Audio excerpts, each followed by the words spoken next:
राधे राधे साथियों, आइए आज आपको ठाकुर जी श्री राधा रमन जी के बारे में कुछ रोचक जानकारियां देते हैं। अब जानते हैं कि राधा रमन जी का प्राकट्य कैसे हुआ और इनके दर्शन इतने दुर्लभ क्यों कहलाते हैं।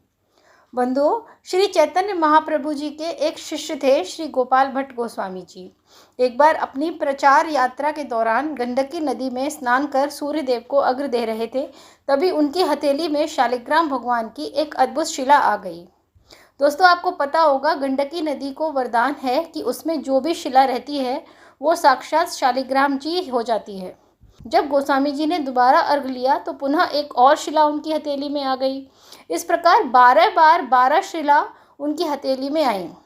फिर गोपाल भट्ट गोस्वामी जी उन सभी शिलाओं को लेकर वृंदावन आ गए और वहां आकर यमुना नदी के केशी घाट पर एक कुटिया बनाकर उन शिलाओं की सेवा अर्चना करते रहे। एक बार वृंदावन की यात्रा पर निकले हुए एक धनी व्यापारी एक सेठ जी ने वृंदावन में स्थित सभी विग्रहों के लिए विभिन्न प्रकार के वस्त्र और आभूषण दिए। उन्होंने श्री गोपाल भट्ट जी को भी वस्त्र और आभूषण भेंट किए, परंतु श्री शालिग्राम जी को कैसे वस्त्र धारण कराएं। श्री गोस्वामी जी के मन में आया कि अगर मेरे भगवान भी अन्य विग्रहों की भांति होते तो मैं इन्हें अनेक प्रकार से सजाता, अलग अलग आभूषण और वस्त्र पहनाता, झूले में बिठाता, झुलाता।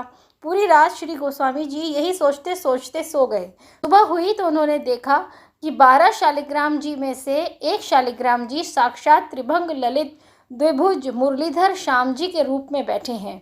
जिस दिन यह सब घटित हुआ वो दिन 1599 विक्रम संवत वैशाख शुक्ल पक्ष की पूर्णिमा का दिन था। यथा शीघ्र श्री गोस्वामी जी उठे। उन्होंने अपने भगवान का विशेष रूप से श्रृंगार किया और अपने सभी बड़े गुरुजनों को बुलाया और राधा रमण जी के प्राकट्य उत्सव पूरे श्रद्धा भाव से मनाया। तब से लेकर आज तक श्री राधा रमण जी मंदिर में वैशाख शुक्ल पूर्णिमा को प्राकट्य उत्सव मनाया जाता है और पंचामृत से ठाकुर जी का अभिषेक किया जाता है।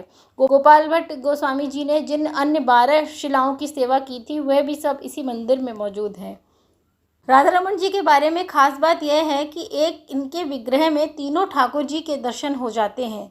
इनका मुखारबिंद गोविंद देव के समान है, वक्षस्थल गोपीनाथ के समान है और इनके चरण कमल मदन मोहन जी के समान है। यह भी कहते हैं कि इनके दर्शन मात्र से तीनों विग्रहों के दर्शन का पुण्य मिलता है, इसलिए राधा रमण दर्शन दुर्लभ दर्शन कहे जाते हैं। तो भक्तों बोलो राधे राधे। दोस्तों, वीडियो पसंद आया है तो इसको लाइक करें और शेयर भी करें, और अगर चैनल को अभी तक सब्सक्राइब नहीं किया है तो कर लें।